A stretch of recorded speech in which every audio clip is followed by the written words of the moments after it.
یہ بالکل مومن نہیں، ہرگز ایمان والے نہیں۔ اب یہاں تھوڑا سا عقل ہو، بالکل بھوسا بھرا ہوا نہ ہو، یا مودودیت والی منافقت دماغ پہ سوار نہ ہو، تو اسی ایک آیت کو دیکھ لو کہ کہنے والے کہہ رہے آمنا، ہم ایمان لائے۔ اللہ نے فرمایا یہ مومن نہیں۔ اب مومن ہونے کا معیار کیا ہے؟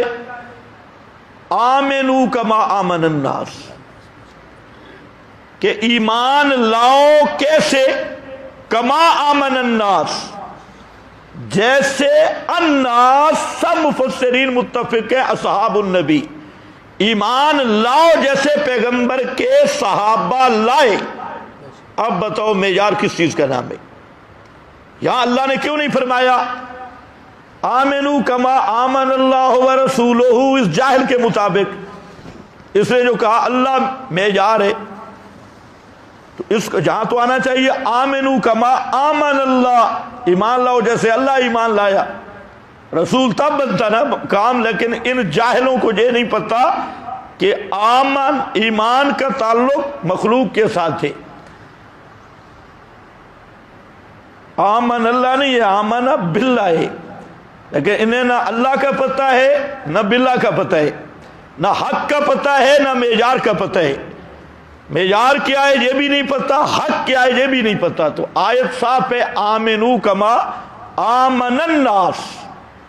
پھر یہودیوں نے ایمان کا دعویٰ کیا تو وہاں پر اللہ نے ذکر کیا ان آمنو بمثل ما آمنتم بہ فقد اہتدوا، اگر یہ ایمان لائیں جیسے تم ایمان لائے ہو تو پھر تو ہدایت یافتہ ہے۔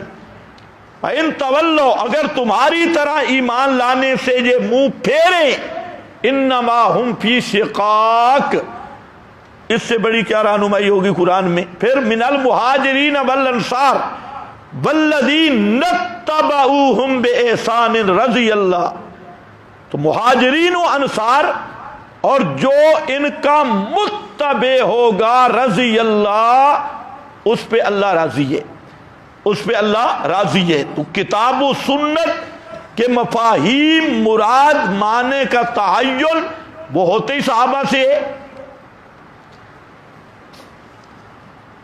صحابہ کے بغیر نبوت پر ایمان ممکن ہے؟ آپ کی نبوت کے گواہ کون ہیں؟ صحابہ کو درمیان سے نکالو، حق کہاں ملے گا؟ آپ کی نبوت حق کے، اور اس حق کے گواہ کون ہیں؟ صحابہ۔ کتاب و سنت کے عینی شاہد کون ہیں؟ صحابہ۔ صحابہ کو درمیان میں نکالو، نہ نبوت رہے گی، نہ قرآن رہے گا، نہ توحید، نہ اسلام۔ تو یہ اوپر کے راوی قرآن کے جبریل ہے، اس پہ یہودیوں نے کہا جبریل کی بات ہم نہیں مانتے، اور نیچے کے راوی صحابہ ہیں، مودودیوں نے کہا ہم نہیں مانتے۔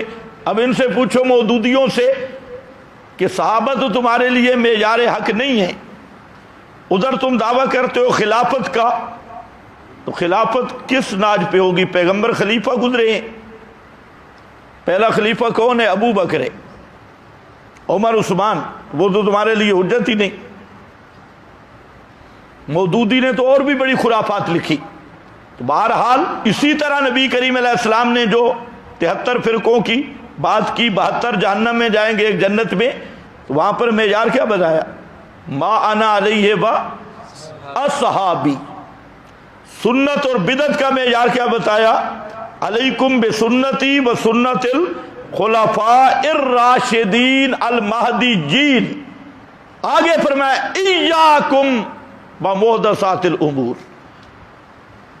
بدعات اور سنت کا معیار بھی صحابہ ہیں، آپ کی سنت اور خصائص کا معیار بھی صحابہ ہیں، کتاب و سنت کے معانی کی تعیین کا معیار بھی صحابہ ہیں، اور ایمان کا معیار بھی صحابہ ہیں۔ تو اللہ رسول کی بات حق ہے، اور اس کا معیار صحابہ ہیں۔ کیا مطلب؟ اللہ رسول کی بات کو کیسے مانا جائے گا، کیسے چلا جائے گا، اس حق کا معیار صحابہ ہیں۔